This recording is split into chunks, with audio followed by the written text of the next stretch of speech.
Welcome back दोस्तों, आप लोग का अपने चैनल अपने क्लासरूम में। आज हम एक न्यू टॉपिक के बारे में डिस्कशन करना है जो है branch accounts. Okay, branch account and consignment account mostly काफ़ी सारी चीज़ें कुछ सिमिलर लगेगा, बट ध्यान देना ब्रांच अकाउंट एंड कंसाइनमेंट दोनों भी अलग चीज़ें हैं। दोनों का डिफरेंस देखेंगे। आज के लेक्चर में हम लोग ब्रांच अकाउंट का पूरा बेसिक कॉन्सेप्ट देख लेंगे कि होता क्या है, क्या सॉल्व करना होता है, कैसे अकाउंट्स बनाए जाते हैं, इनवाइस प्राइस क्या होता है। एंड फिर आज का लेक्चर खत्म होने का नेक्स्ट लेक्चर हम लोग क्या करेंगे, बेसिक क्वेश्चंस के स्टार्ट करेंगे। ओके, देखो यहाँ पे एक बहुत ही घटिया सा डेफिनेशन दिया हुआ है कंपनीज एक्ट 13 सेक्शन 214 के हिसाब से। An establishment described as a branch by the company, उसी को बोलेंगे ब्रांच अकाउंट। कोई भी एस्टैब्लिशमेंट अगर डिस्क्राइब कर रहा है कि वो ब्रांच है कंपनी का, तो वो उसको बोलेंगे ब्रांच, सिंपल सा। ठीक है, ब्रांच तो हमें पता है कि एक हेड ऑफिस होता है, एक ब्रांच होता है, मतलब मेन ऑफिस कहीं होता है, उसका एक ब्रांचेस ओपन किए रहते हैं। लेकिन ब्रांच अकाउंट क्या होता है, थोड़ा देखते हैं एक एग्जांपल के थ्रू पे। लेट एज्यूम कि ये है एक हेड ऑफिस जो है मुंबई में। जस्ट एग्जांपल, ये हेड ऑफिस है कहाँ पे है, मुंबई में। अब इसने कुछ ब्रांचेस ओपन करके रखा। इसका बिजनेस क्या है, तो इसका बिजनेस क्या रखे हम लोग, तो इसका बिजनेस है चलो कार सेल करने का। ओके, बिजनेस क्या है इनका, कार सेल करने का। तो इनका बिजनेस हो गया कार सेलिंग का। तो ये कार सेल्स करने का बिजनेस करते हैं। और हेड ऑफिस कहाँ पे इनका, ये मेन ऑफिस मुंबई की बात कर रहा हूँ मैं। ओके, चलो ऐसे उनके पास बहुत सारे कार पड़े हुए उनके बिजनेस के अंदर। Just example. ओके, अब इन्होंने क्या किया, और ब्रांचेस ओपन किए हैं। एक ब्रांच जो है पहले उन्होंने ओपन कर दिया, कहाँ पे ओपन करें, दिल्ली में। चलो एक ब्रांच है आपका दिल्ली में। वैसे ही इनका सेकेंड ब्रांच है, ब्रांच है कहाँ पे, गुजरात में। एग्जाम्पल, गुजरात में। तो ऐसे इनके अब 2 ब्रांचेस हो गए, बराबर। तो आपका इस बिजनेस के हिसाब से इस बिजनेस का गुड्स क्या रहा होगा, इस बिजनेस का गुड्स क्या है, कार। क्योंकि कार में ये बिजनेस डील करता है, इसलिए इस बिजनेस का गुड्स क्या है, कार। और इस बिजनेस ने अभी 2 ब्रांचेस ओपन किए हैं। तो ये जो मुंबई वाला पार्ट है इसको हम बोलेंगे HO, correct, that is head office. Okay, और ये जो दिल्ली वाला है इसको बोलेंगे ब्रांच, और इसको ही बोलेंगे ब्रांच नंबर 1, ब्रांच नंबर 2, ऐसा कुछ बोल सकते हो आप। तो अब देखो होता क्या है, हेड ऑफिस यहाँ है, ब्रांच 1 यहाँ पे है, ब्रांच 2 यहाँ पे है। अभी जो ओनर होगा इस बिजनेस का, वो अकेला एट अ टाइम तीनों जगह तो नहीं हो सकता। या तो हेड ऑफिस में होगा, या तो ये ब्रांच में, या फिर ये ब्रांच में। लेकिन अकाउंटिंग ईयर खत्म होने के बाद एंडिंग में मुझे पता करना है कि मेरे इस बिजनेस का, आई एम सेइंग इस बिजनेस का टोटल प्रॉफिट एंड लॉस कितना है, या फिर इस दिल्ली ब्रांच का कितना प्रॉफिट एंड लॉस है, या गुजरात ब्रांच का कितना प्रॉफिट एंड लॉस है, या फिर इस ब्रांचेस में मेरे बिजनेस के कितने एसेट्स है और कितने लायबिलिटीज है। ऐसा मान के चलो कि मैं अपने आप को यहाँ प्लेस कर रहा हूँ, मतलब मैं हेड ऑफिस में हूँ, मैं इन सेंस बिजनेस ओनर या रिप्रेजेंटेटिव। मुझे यहीं से बैठे बैठे पता करना है कि दिल्ली में क्या चल रहा है, गुजरात में क्या चल रहा है, मेरे ब्रांचेस में या फिर दिल्ली के ब्रांचेस में मेरे कितने एसेट्स है, कितने लायबिलिटीज है, कितना पैसा आना बाकी है। तो ये सब डेटा पता करने के लिए हमें बनाना पड़ता है ब्रांच अकाउंट्स। क्या, ब्रांच अकाउंट मतलब हेड ऑफिस में बैठे बैठे मैं head office as a head office बन करके एंट्रीज पास करूंगा कि दिल्ली के अकाउंट्स में मेरे पास क्या क्या पड़े, क्या क्या नहीं, मैंने गुड्स कितना भेजा था, कितना नहीं भेजा था। गुड्स इन सेंस ये हो सकता है ना कि उन्होंने कार भेजा रहेगा, लो सेल करो, इसको कार भेजा रहेगा, लो सेल करो। तो ऐसे कितने क्या चीज़ें हैं वो हमें यहाँ पे देखना है। ठीक है, यहाँ पे हमें as a branch, as a head office बन के सोच समझ के एंट्रीज को पास करना है। यही हमें यहाँ पे ब्रांच अकाउंटिंग है कि as a head office branch account के सारे डेटा अपने पास कैसे कलेक्ट करना है, कैसे पास करना है, वो चीज़ें देखनी है। चलो देखते फिर आगे। इसके कुछ टाइप्स भी है ब्रांच अकाउंट के, तो वो देख लेते पहले। ओके, तो मैं अगर क्लासिफिकेशन ऑफ ब्रांच की बात करूंगा तो देखो ये 2 टाइप्स में डिवाइड है। इतना ज़्यादा आपको दिया नहीं फर्स्ट ईयर में, बट मैं सारी चीज़ें बता के रख रहा हूँ ताकि थ्योरी क्वेश्चन अगर आप लिखना चाहो तो उसमें काफ़ी अच्छे से लिख सकते हो, एक्सप्लेन कर सकते हो। ओके, क्लासिफिकेशन ऑफ ब्रांच जो है 2 पार्ट में डिवाइड है। पहला इनलैंड ब्रांचेस, मतलब इंडिया के अंदर ही वाला हो गया, कंट्री के अंदर। दूसरा क्या आएगा फिर इंटरनेशनल और फॉरेन ब्रांचेस। ठीक है, सिंपल सा इनलैंड और फॉरेन। तो हम लोग फिलहाल इसके बारे में बात नहीं करने वाले, हम लोग इंडिया के अंदर की बात करेंगे क्योंकि हम लोग अभी फर्स्ट ईयर में है, तो हमारे पास क्वेश्चन में इतनी चीजें दिए हुए।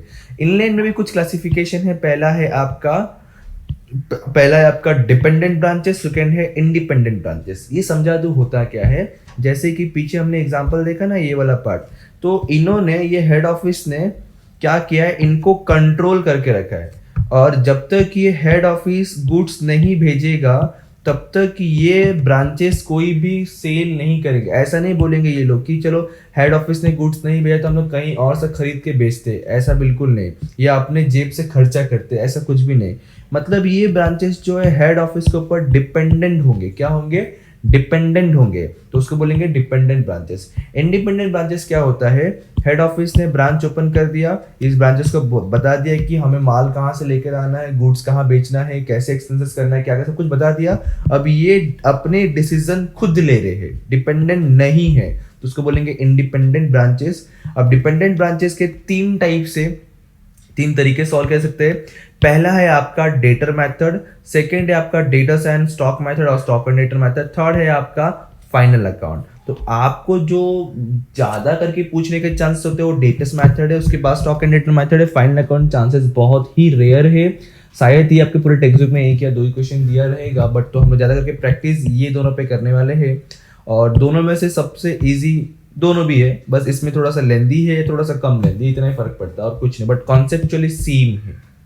ठीक है, ये मेथड्स है आपकी कि इंडिपेंडेंट ब्रांचेस को कैसे सॉल्व किया जा सकता है।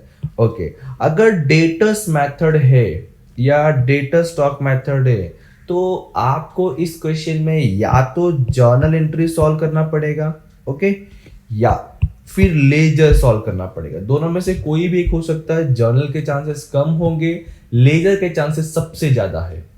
तो अगर आपको लेजर आ जाएगा तो जर्नल एंट्री भी ऑटोमेटिकली आ जाएगा। अगर पॉसिबल हुआ तो मैं आपको जर्नल एंट्री का 1-2 सम्स करवा के दे दूंगा, लेकिन लेजर पे ज्यादा करके फोकस करूँ कि अब तक जो है देखा गया है लेजर ही पूछा गया है।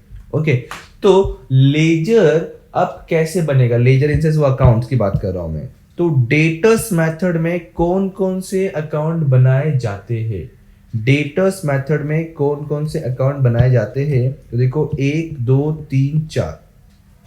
मोस्टली तो इंपॉर्टेंट आपका ये 2 अकाउंट होता है, एक होता है ब्रांच अकाउंट, एक होता है गुड्स सेंड टू ब्रांच। अच्छा, ये जितने भी चीजें हम लोग करने वाले हैं वो सबके सब हम लोग in the books of HO, that is head office करने वाले हैं। मतलब हेड ऑफिस बन के हम लोग एंट्रीज पास करेंगे, हेड ऑफिस बन के अकाउंट बनाएंगे अपने ब्रांच का। ठीक है, मैंने पहले बता दिया हम लोग as a head office solve करेंगे। पहला बनाएंगे ब्रांच अकाउंट, दूसरा बनाएंगे गुड्स सेंड टू ब्रांच।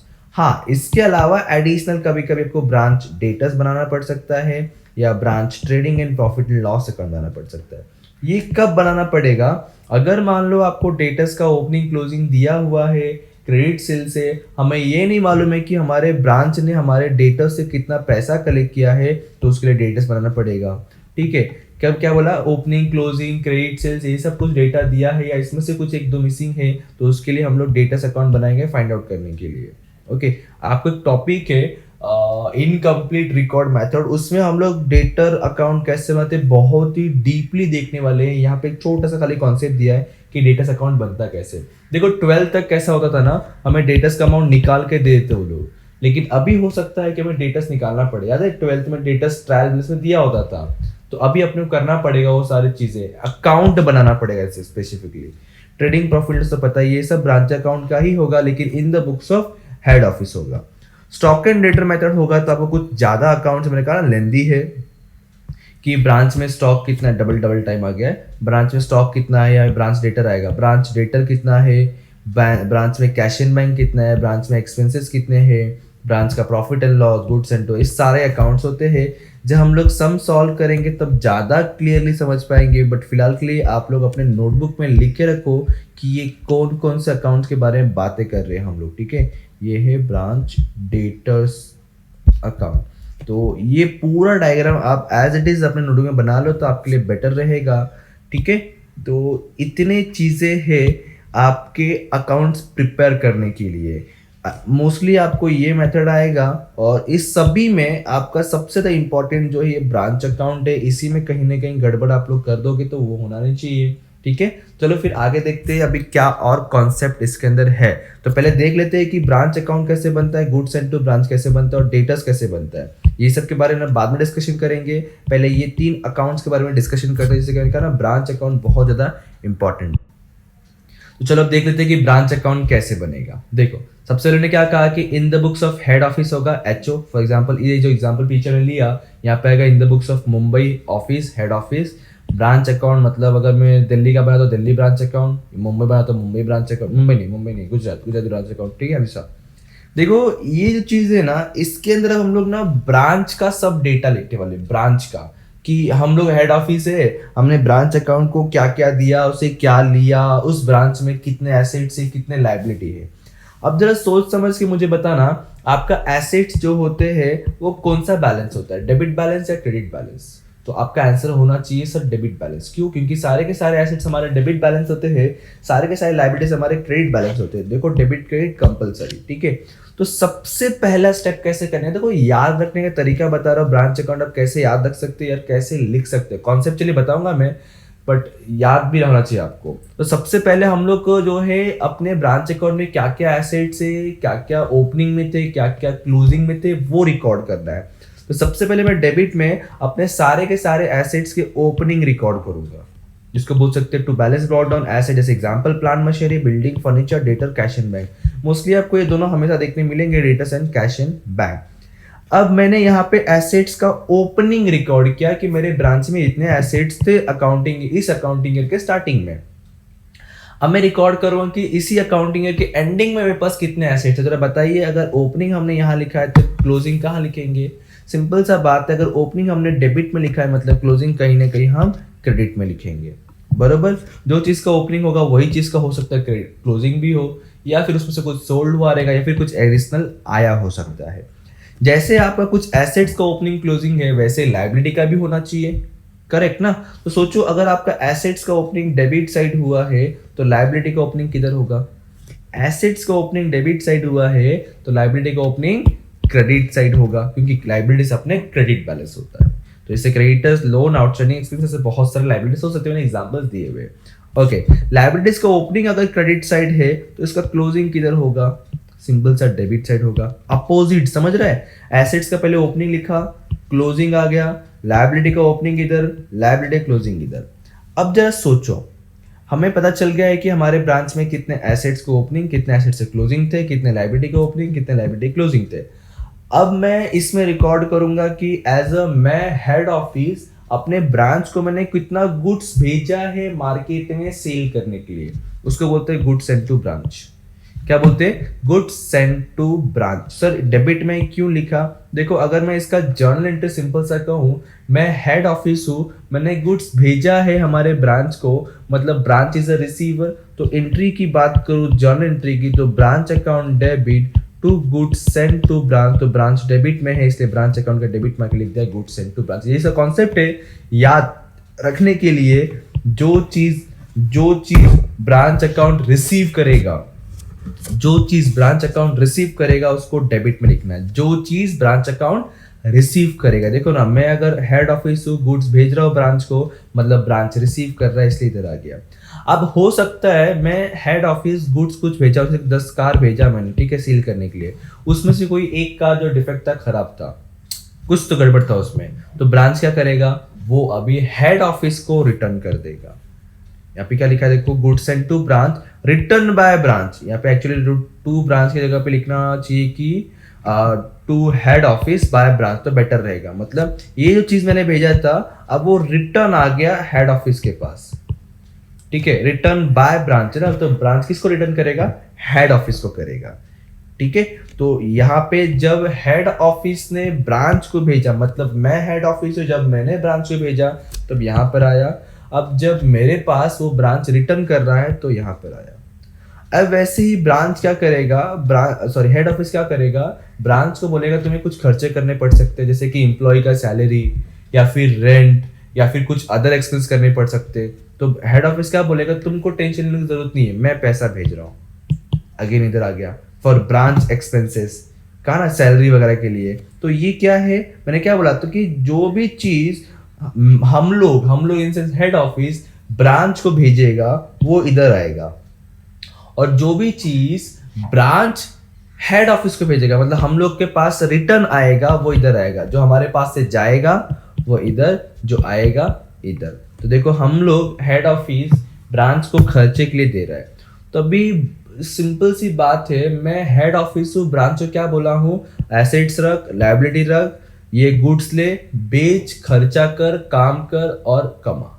तो जो भी सेल्स होगा, अब हेड ऑफिस क्या बोलेगा, वो सेल्स का पैसा चल मुझे दे अभी, मतलब एज अ हेड ऑफिस मेरे पास पैसा आएगा, उसको बोलते हैं कैश एंड बैंक रेमिटेंस। क्या, रेमिटेंट टू एचओ, देखो बाय ब्रांच, ब्रांच ने एचओ को दिया, मतलब ब्रांच ने कुछ सेल्स किया रहेगा, उस सेल्स का पैसा उसने हेड ऑफिस को दे दिया। या फिर ऐसा कभी कभी हो सकता है कि ब्रांच ने किसी कस्टमर को दिया था, सेल किया था, लेकिन कस्टमर क्या बोलता है, नहीं मैं जाके हेड ऑफिस को ही देगा। तो हो सकता है कि ब्रांच का सेल्स का पैसा कस्टमर ने डायरेक्टली हेड ऑफिस को दिया। ऐसे कुछ कॉन्सेप्ट हो सकते हैं। जब मैं इसको बनाऊंगा, जब ये खत्म हो जाएगा साइड, मोस्टली इतनी चीजें आते हैं, इससे ऊपर कुछ और आएगा देखेंगे हम लोग। इतना जब हो जाएगा तो मैं पता करूँ कि प्रॉफिट हुआ या लॉस हुआ। नेट प्रॉफिट तो यहाँ पे, लॉस तो यहाँ पे, और जो भी प्रॉफिट लॉस आएगा वो ट्रांसफर होगा प्रॉफिट एंड लॉस अकाउंट में। मैंने क्या बोला, एज अ हेड ऑफिस सोचो, जब कभी हमारे पास से कुछ भी गोज आउट हो रहा है, जा रहा है किसको, टू दी ब्रांच, तो उसको डेबिट में लिखो। और जब कुछ भी हमारे पास कम से, जब समझने के लिए, ऐसा कुछ अकाउंटिंग रूल नहीं है, जब ये जस्ट समझने के लिए कि मेरे पास कुछ आ रहा है किसके पास से, फ्रॉम ब्रांच, तो क्रेडिट में लिखो। इतने चीजें समझ के रखो। ये आपका एट कॉस्ट वैल्यू है। एट कॉस्ट मतलब क्या होता है, इसके अंदर प्रॉफिट मार्जिन ऐड नहीं हुआ है। सेल का प्राइस कैसे मिलता है आपको, कोई भी cost plus profit margin add करने के बाद, मतलब आपने खर्चा किया 50 रुपए का, उस पर अपना प्रॉफिट मार्जिन 10 रुपया जोड़ा, तो आपका सेल प्राइस होता है 60 रुपीज। तो ये जो अकाउंट हमने बनाया वो एट कॉस्ट पे है। अगर आपको एट कॉस्ट पे क्वेश्चन में बता के दिया था एट कॉस्ट और at invoice price. Invoice price मतलब होता है सेल प्राइस। तो ये हो गया एट कॉस्ट का। अब हम लोग देख लेते हैं एट इनवाइस प्राइस होगा तो कैसे अकाउंट बना। पूरा डिक्टो सेम होगा, इसमें सिर्फ 2 से 3 चीजें और ऐड होगा। अच्छा मैं बता देता हूँ डायरेक्टली, ओरली अकाउंट बना के नहीं बताता हूँ, डायरेक्टली इसमें बताता हूँ कि क्या चेंजेस हो सकता है। ये जितने चीजें हैं ना, जैसे हमने एक्सप्लेन किया ना, मैंने जैसे बताया ना, ये पूरा डिक्टो सेम ही रहेगा, इसमें कुछ एक्स्ट्रा कट नहीं होने वाला। लेकिन इसमें कुछ एक्स्ट्रा ऐड होगा। क्या ऐड होगा बताता हूँ, लोडिंग चार्जेस ऐड होगा। ठीक है, मतलब जितने भी स्टॉक के चीजें हैं ना, स्टॉक वाले, मतलब जैसे कि इधर आपका इधर दिया तो नहीं है, इधर आपका ओपनिंग स्टॉक होगा, ठीक है, इधर आपका क्लोजिंग स्टॉक होगा। तो ये ओपनिंग स्टॉक का जो लोडिंग प्राइस होगा ना, मतलब जो एक्स्ट्रा प्रॉफिट मार्जिन का अमाउंट होगा, वो इसके अपोजिट साइड लिखना होगा। वैसे क्लोजिंग का लोडिंग डेबिट साइड में, ठीक है। गुड्स सेंड टू ब्रांच, मतलब जो भी स्टॉक एंड गुड्स का वैल्यू रहेगा ना, उसका लोडिंग निकाल के अलग लिखना है। बट डोंट वरी, जब हम लोग वैसा सम्स करेंगे वहां पे मैं पूरा फॉर्मेचुअली प्रॉपर कैलकुलेट करके बताऊंगा कि कैसे करना होता है। बट फिलहाल के लिए दिमाग में ये बिठा के रखो एंड ये अपने नोटबुक में लिख के रखो। चलो आगे बढ़ते हैं अभी कि हमें डेटर्स अकाउंट या goods send to branch account कैसे बनाना होता है। देखो गुड्स सेंड टू ब्रांच आपको इसके 2 जगह पे दिख रहा होगा, एक इधर डेबिट में, एक इधर क्रेडिट में। तो इधर अगर डेबिट में है तो उधर किधर आएगा, क्रेडिट में आएगा, और इधर क्रेडिट में मतलब इधर डेबिट में आएगा। कुछ अलग नहीं किया हमने, जस्ट इधर का डबल इम्पैक्ट किया हुआ है। एक इफेक्ट इधर हुआ था, एक इफेक्ट इधर किया, एक इफेक्ट इधर हुआ था, एक इफेक्ट देखो रिटर्न्स वाला। ठीक है, समझा। एंड इस तरह से ये ऑटोमेटिकली आपका कंप्लीट हो जाएगा। जो बचेगा वो परचेस अकाउंट मतलब ट्रेडिंग अकाउंट में भेजना होता है। बैलेंस अमाउंट इधर आएगा, ये बैलेंस अमाउंट है।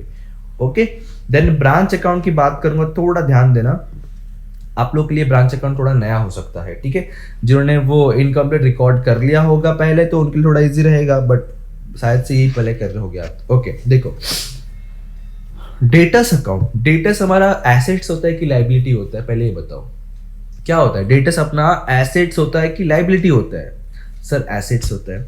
एसेट्स हमारे डेबिट बैलेंस होते हैं या क्रेडिट बैलेंस होते हैं?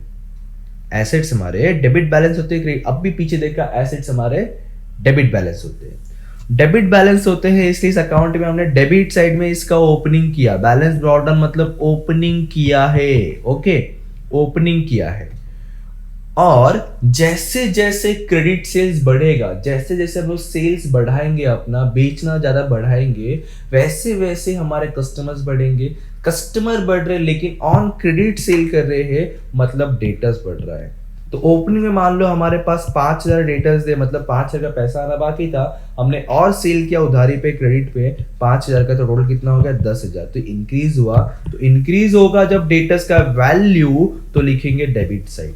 इंक्रीज होगा जब डेटर्स का वैल्यू, तब लिखेंगे डेबिट साइड। मतलब डिक्रीज होगा तो लिखना है क्रेडिट साइड। डिक्रीज कब कब हो सकता है? डेटर्स अकाउंट, किसी कस्टमर ने हमारा पैसा हमें दे दिया, मतलब जहां बाकी था 10,000, उसमें से 3,000 मान लो आ गया, तो कैश एंड बैंक में आ गया। ये पेमेंट रिसीव वाला अमाउंट है। मैंने कुछ सेल किया था लेकिन किसी कस्टमर कुछ पसंद नहीं आया, फिर खराब हो गया, उसने 1,000 का मुझे रिटर्न कर दिया, मतलब और कम हो गया। मैंने सामने वाले को 500 रुपए का डिस्काउंट दे दिया, और कम हो गया। मैंने मांगा पैसा बट उसने दिया ही नहीं, डुबा दिया, बोलता पैसा ही नहीं मेरे पास, तो उसने 500 रुपए नहीं दिया, और कम हो गया। तो फाइनली फिर बैलेंस कितना बचता है आपको देखना होता है। सिंपल सा बात ये है कि डेबिट साइड में जितने जितने डेटर्स बढ़ते जाएंगे वो सब लिखते चलना है। मोस्टली दो ही चीज आता है, बैलेंस ब्रॉट डाउन और क्रेडिट सेल्स। और क्रेडिट सेल्स में जो कम होता है, जैसे एग्जांपल कैश एंड बैंक, जब पैसा मिल गया या फिर कुछ लॉस डिस्काउंट्स होता है, और क्लोजिंग, डेबिट में ओपनिंग, क्रेडिट में क्लोजिंग। इतनी चीजें आपको याद रखना है। तो हमने ये 3 अकाउंट देख लिया। अब एक लास्ट कॉन्सेप्ट है इनवॉइस प्राइस, कॉस्ट प्राइस क्या होता है, विथ एग्जांपल देख लेंगे। प्लीज ध्यान से देखना, लिख लो सारी चीजें, फॉर्मेट बना लो, ताकि एक बार जब बेसिक कॉन्सेप्ट के नोडू के स्टार्टिंग में होगा, स्टार्टिंग में तो सम्स कटे टाइम आपको इजी लगेगा और फैमिलियर लगेगा। ओके, चलो आगे देखते हैं। मैंने कहा ना आप लोगों की गुड्स सेंड टू ब्रांच या स्टॉक जो चीजें हैं, हमें चाहे वो डेटर मेथड हो दो या स्टॉक ऑन डेटर मेथड हो दो, तो कोई भी मेथड में 2 चीजें हो सकता है। एक हो सकता है एट कॉस्ट, एक हो सकता है at invoice price. Don't worry, सब समझाता हूं मैं। एट कॉस्ट और at invoice price. At cost मतलब जैसे प्रॉफिट का अमाउंट इंक्लूडेड नहीं है, क्या बोला? प्रॉफिट का अमाउंट इंक्लूडेड नहीं है। एट इनवॉइस प्राइस मतलब हो गया एट सेल प्राइस, जिसके अंदर प्रॉफिट का अमाउंट इन्वॉल्व है, प्रॉफिट का परसेंटेज इन्वॉल्व है। ओके, तो देखो एट इनवॉइस प्राइस अगर रहेगा तो आपको 2 चीजें होगा, ऑन सेल वैल्यू या ऑन आईपी या ऑन कॉस्ट प्राइस या ऑन सेल प्राइस। इन चीजों को सॉल्व कैसे करना है? देखो आपका सेल प्राइस कैसे मिलता है, कॉस्ट प्लस प्रॉफिट। सर कुछ नहीं समझ रहा है, देखो क्वेश्चन में ना आपको ये चीज दिया रहेगा, जैसे कि एग्जांपल लेता हूं मैं एक, तो ज्यादा क्लियर हो पाएगा। वहां लिखा रहेगा 20% ऑन सेल, ठीक है। अगर ऐसा लिखा है 20% ऑन सेल, तब क्या करना है सुनो अभी।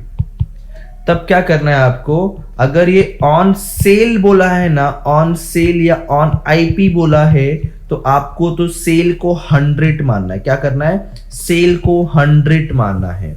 क्यों? क्योंकि परसेंटेज की बात करें इसलिए 100 माना। 20% ऑन सेल ऑन प्राइस क्या है? प्रॉफिट की बात कर रहा है वो, ठीक है। ऐसा लिखा रहेगा 20% on sale on IP profit margin, तो प्रॉफिट हो गया 20। तो मुझे बताइए कॉस्ट कितना आ गया? सिंपल सा बात है 80। 80 कैसे आया? 100 माइनस 20 करोगे तो 80। तो देखो ना 80 प्लस 20 करने पे 100 आ रहा है ना। समझे क्या बोल रहा हूं मैं? 20% ऑन सेल लिखा है तो सेल को 100 माना, प्रॉफिट दिया हुआ है 20 तो 20 लिख दिया, कॉस्ट मिल गया 80। लेकिन अगर मान लो यही चीज आपको कुछ ऐसा यहां पे दिया है 20% ऑन कॉस्ट प्रॉफिट बोला है, या फिर 20% मतलब कॉस्ट प्लस 20% लिखा है, ऐसा कुछ लिखा है अगर, क्या प्रॉफिट, या फिर लिखा है 20%, क्या गड़बड़ कर रहा, कॉस्ट प्लस 20%।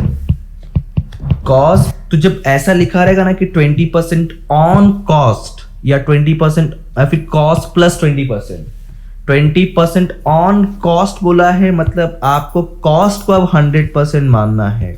प्रॉफिट तो 20% ही है, तो सेल प्राइस कितना हो जाएगा? 120। देखो अगर बोला है ऑन सेल, अगर 20% ऑन सेल बोला रहेगा तो सेल को 100 मानो, और 20% ऑन कॉस्ट बोला रहेगा तो कॉस्ट को 100 मानेगा, प्रॉफिट तो है ही 20%, तो 20%, तो 20% ही हमेशा रहेगा नहीं। ये एग्जांपल लिया 20%, हो सकता है 10%, 15%, 33.33 कुछ भी हो सकता है। ओके, अब देखो एक और चीज यहाँ पे क्या था, कॉस्ट प्लस, ठीक है। अच्छा लेकिन ये तो ठीक है, बट करना क्यों है ऐसा, देखो ये हमें प्रॉफिट का वैल्यू निकालना, लोडिंग का वैल्यू निकालना, लोडिंग इनसे जो एक्स्ट्रा पार्ट है, जो प्रॉफिट का वैल्यू है ना वो निकालना है। तो आपको जो है सेल का वैल्यू फॉर एग्जांपल दिया रहेगा ₹1,00,000, तो ये 1,00,000 के अंदर अगर ये चीज बोला है तो ये 1,00,000 के अंदर ही आपका 20% का प्रॉफिट मार्जिन इंक्लूडेड है। तो हम लोग जो ये अकाउंट बनाएंगे ना ब्रांच अकाउंट, ये एट कॉस्ट में दिखाना है, तो वो सेल प्रॉफिट का वैल्यू अलग से निकाल के साइड में करना पड़ता है। तो वो सारी चीजें करने के लिए हमें ये कैलकुलेशन करना पड़ेगा। तो जब सम आएगा तब प्रैक्टिकल सम्स के टाइम पे हम लोग क्लियर कर पाएंगे कि ऐसा क्यों हो रहा है, कब हो रहा है, कहाँ लिखना है। तो फिलहाल के लिए चीज समझ के रखो, लिख के रखो कॉन्सेप्चुअली कि 20% ऑन सेल तो सेल को 100, ठीक है, और प्रॉफिट तो 20% रहेगा, डिफरेंस आ जाएगा कॉस्ट।